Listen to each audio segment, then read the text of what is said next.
किसान मजदूर एकता जिंदाबाद, जय जवान, बीमा क्लेम जारी करो, जो किसानों से टकराएगा, जो किसानों से टकराएगा, हरियाणा सरकार मुर्दाबाद, मोदी सरकार मुर्दाबाद। तो साथियों, आज 72 दिन इस धरने को हो गए। बहुत शांति प्रिय तरीके से ये आंदोलन चल रहा है और ये दिन रात का धरना है। हम तो बहुत लंबे समय बाद आज आए, 13 अगस्त के बाद, लेकिन जो नौजवान साथी और जो किसान दिन रात यहां पे डटे रहते हैं, उनके हौसला अफजाई के लिए उनका भी जोरदार तालियों से उनका स्वागत करेंगे। उनका सम्मान सबसे जरूरी है। आज चौधरी देवीलाल जी की जन्म जयंती है और उनको हम अपने श्रद्धा सुमन अर्पित करते हैं।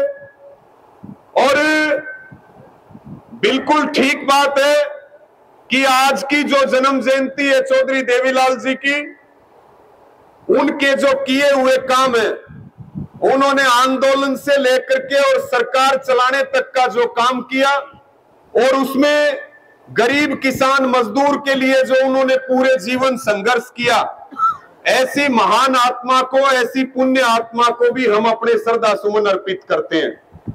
आज आप बड़ी संख्या में यहां आए क्योंकि लामड़ी का भी टाइम चल रहा है, उसके बावजूद आप इतनी बड़ी संख्या में आए हैं, तो निश्चित तौर पर यह कहा जा सकता है कि अप और डाउन तो आंदोलन का हिस्सा है, क्योंकि लामड़ी का टाइम भी चल रहा, लेकिन जो आपका जोश है, जो आपका जज्बा है और जो आपका हौसला है, वो ये बात बताने के लिए काफी है कि आप और हम मिलकर के इस लड़ाई को जीतने का काम करेंगे और 350 करोड़ का बीमा लेने का भी काम करेंगे। ये हौसला आपका बता रहा है साथियों। 72 दिन का समय थोड़ा नहीं होता, 72 दिन का समय बहुत हो जाए है। हरियाणा के मुख्यमंत्री ये कहते हैं कि मैं किसान का बेटा हूं, जबकि उनके नारायणगढ़ में जो उनका पैतृक क्षेत्र है, वहां पर भी हम 2 दिन पहले गए थे, वहां भी किसान धरने के ऊपर बैठे हैं। ये पूरे हरियाणा के हालात हैं, ये पूरे देश के हालात हैं। किसान की बात करें या कोई भी कमेरा वर्ग हो, वो आज सड़कों के ऊपर बैठ करके अपना हक मांगने का काम कर रहा है, लेकिन सरकार कुंभकर्णी नींद में सोई हुई है। मैं ज्यादा समय ना लेते हुए अपने इस आंदोलन के लिए केवल और केवल यही निवेदन करूंगा कि 72 दिन तक आपने इस लड़ाई को चलाया है, अभी और थोड़ा सा लामड़ी का भी टाइम चल रहा है और फिर बिजाई का भी टाइम साथ में चल रहा, लेकिन जैसे ही किसान को थोड़ी फुर्सत मिल जा, जो हमारी कमेटी है, उस कमेटी को निश्चित तौर पे फैसला भी लेना चाहिए और कमेटी फैसला लेने के लिए तैयार भी है। जैसे ही किसान को फुर्सत मिल जाए, एक मजबूत फैसला इस बीमा क्लेम के आंदोलन का 350 करोड़ किसानों को ब्याज समेत दिलवाने के लिए, और जिन लोगों ने ये जुगलबंदी करके इस घोटाले को अंजाम दिया है, उसके लिए एक मजबूत फैसला लिया जाए और जो सरकार वहम में है उसका वहम एक कठोर फैसला लेकर के निकाला जाए।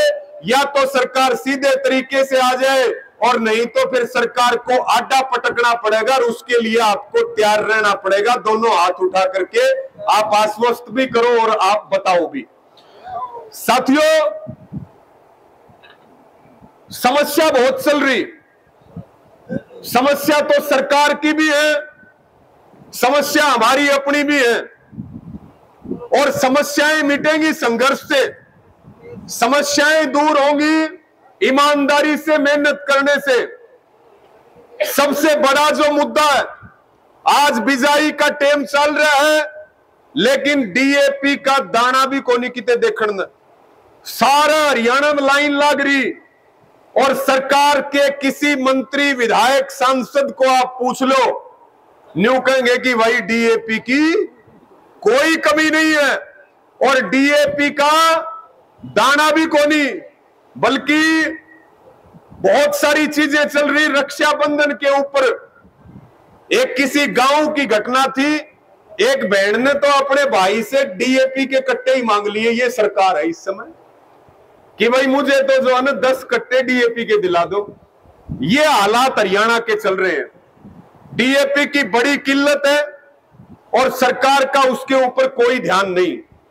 अभी फसलें बर्बाद हुई ज्यादा बारिश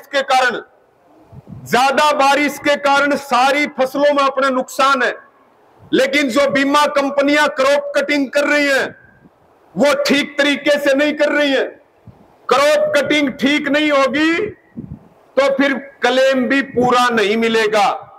क्यों? वो उस एरिया में सैंपल लेते हैं जहां पर फसलें ठीक होती हैं।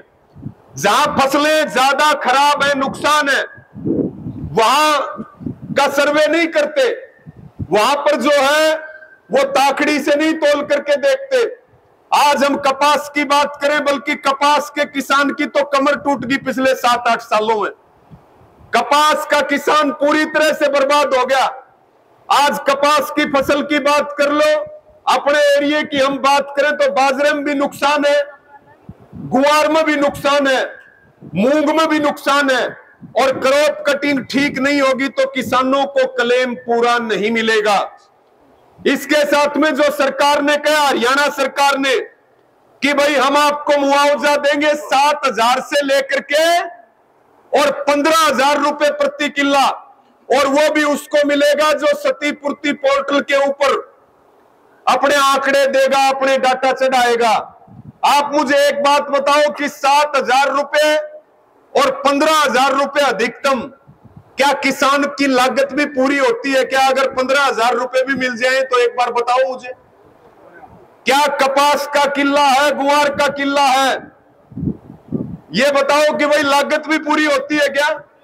सरकार को हमने ये कहा था कि भाई कम से कम 50,000 रुपए प्रति एकड़ का मुआवजा मिलना चाहिए और क्रॉप कटिंग ठीक होनी चाहिए, किसान को नुकसान की पूरी भरपाई होनी चाहिए। लेकिन सरकार का इस तरफ कोई ध्यान नहीं है। सरकार कह रही है अपने बयानी का सागवान गांव जो 80% घर पंखत है पानी, आज भी जो है 50% पानी खड़ा है। हिसार का लितानी गांव है, ना जाने कितने गांव में कितने मकान खंडर हो गए, फसल तो गई वो गई। और आधे हरियाणा में साथियों अगली फसल की बुआई भी नहीं हो सकती। और सरकार क्या है कि भाई 1.25 लाख रुपए मकान का मुआवजा मिलेगा जो मकान खंडर हो गए। 1.25 लाख रुपए में आज का दिन खुड्डी को नहीं गला, मकान बन जाएगा क्या? और वह भी दिया को नहीं। कम से कम 5 लाख रुपए का मुआवजा मकान के लिए मिलना चाहिए था। तो ये बड़े मुद्दे हैं। डीएपी की किल्लत, फसलें बर्बाद हुई है हमारी, उनके बीमा क्लेम का, उनके मुआवजे का, लेकिन सरकार को कोई मतलब नहीं। सरकार कह रही है जीएसटी उत्सव मनाओ। रोज लग रहे हैं ना, वो अपरला पूर्व मंत्री था, उसने भी जीएसटी संयोजक बना रखा है रोहतक लोकसभा में। तो साथियों, जीएसटी उत्सव मनाने की जरूरत नहीं है। हमने तो खाद चाहिए, हमने तो मुआवजा चाहिए, हमने जो है सरकारी खरीद चाहिए अपनी फसलों की। जो सरकार ये कह रही थी कि 22 सितंबर से सरकारी खरीद शुरू कर देंगे, कहीं सरकारी खरीद शुरू हुई है क्या? बताओ, एक बार हाथ उठा के बताओ। कहीं सरकारी खरीद शुरू नहीं हुई। सरकार कह रही थी 1 अक्टूबर से शुरू करेंगे। जब विरोध किया कि भाई फसलें मंडियों में आने लगी तो आप जो है जल्दी खरीद करो, 22 सितंबर से मुख्यमंत्री ने कहा खरीद करेंगे, लेकिन केवल और केवल घोषणा की बात है।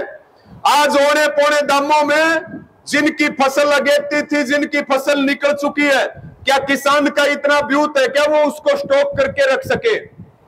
औने पौने दामों में फसल बेचनी पड़ रही है। सरकार कह रही थी एमएसपी है, एमएसपी थी, एमएसपी है और एमएसपी रहेगी। अब कह रहे हैं कि बाजरा भावांतर भरपाई योजना से खरीदेंगे। यानी कि भावांतर भरपाई में कितने रुपए देंगे प्रति क्विंटल पे? देंगे तब ना, और वो भी देंगे तब कितने? 725 रुपए। 725 रुपए की कई, जबकि भावांतर भरपाई योजना मिल जा उसके बाद भी बाजरे में प्रति क्विंटल 500 से लेके 700-800 रुपए का नुकसान हो रहा है। इसका मतलब इनकी एमएसपी को खा गए चूहे, जबकि भावांतर भरपाई योजना तो केवल एक झुनझुना है। अगर सरकार को एमएसपी देनी थी तो बाजरा भी एमएसपी के ऊपर खरीद करना चाहिए था। मुख्यमंत्री नायब सैनी ने चुनाव से पहले कहा था 24 फसलें खरीदेंगे एमएसपी पे, और हरियाणा ऐसा पहला राज्य होगा पूरे देश में जहां 24 फसलों पे एमएसपी मिलेगी। आज धान रुल रही है, आज मूंग रुल रहे हैं, आज बाजरे में घाटा है किसान को, आज गुआर में घाटा है। किसी भी क्रॉप की कोई सरकारी खरीद एमएसपी के ऊपर नहीं हो रही है। तो मेरे को यह बताओ, खाद मिल नहीं रही, आपका अनाज का रेट आपको मिल नहीं रहा है, आपकी फसलें बर्बाद होगी उसका आपको मुआवजा नहीं मिल रहा है, तो न्यू बताओ पार पड़ जाएगी के या जमीन तो बेचनी पड़ेगी? सरकार यही तो चाहती है ना, किसान खड़ा हो कि न्यू कह दे मैं खेती छोड़ने खातर तैयार हूं। यही तो चाहती है ना सरकार। सरकार जो उपजाऊ जमीन है उस जमीन के अधिग्रहण की तैयारी में है। लैंड पूलिंग पॉलिसी से उन इलाकों की, उन जिलों की वो जमीनें ली जा रही है जो सबसे ज्यादा उपजाऊ है, जो सोना उगलने का काम करती है। तो ये सारे विषय हैं, इसलिए सबको जरूरत है अपने इस आंदोलन की मजबूती के साथ साथ जो दूसरी समस्याएं मुंह बाए खड़ी है उनके ऊपर काम करने की। रही बात, अभी बात चल रही थी भाई ज्ञापन दे दिया, प्रदर्शन कर दिया, ये सरकार ज्ञापन तो मानने वाली सरकार को नहीं, यह सरकार तो खा पी किन और लठ हाथ में लेकिन लड़ाई लड़ने वाली सरकार है जब अपनी पार पड़ेगी, और इसी के लिए अपने को तैयारी रखनी पड़ेगी। हाँ, वो टाइम भी आ जाएगा। तो इन्हीं सब शब्दों के साथ आप सबका धन्यवाद, और लड़ाई को मजबूती से लड़ेंगे। बहुत दिनों बाद आए उसके लिए भी क्षमा प्रार्थी, और आपके साथ हैं, आपके साथ थे, आपके साथ रहेंगे, और जब तक इस लड़ाई को लड़ने का काम करेंगे, जब तक इसको जीत नहीं जाते। किसान मजदूर एकता जिंदाबाद। भाई एक बार नारा ऐसा लगा दो, न्यू कति जोश दिखना चाहिए। किसान मजदूर एकता जिंदाबाद, नायब सैनी मुर्दाबाद,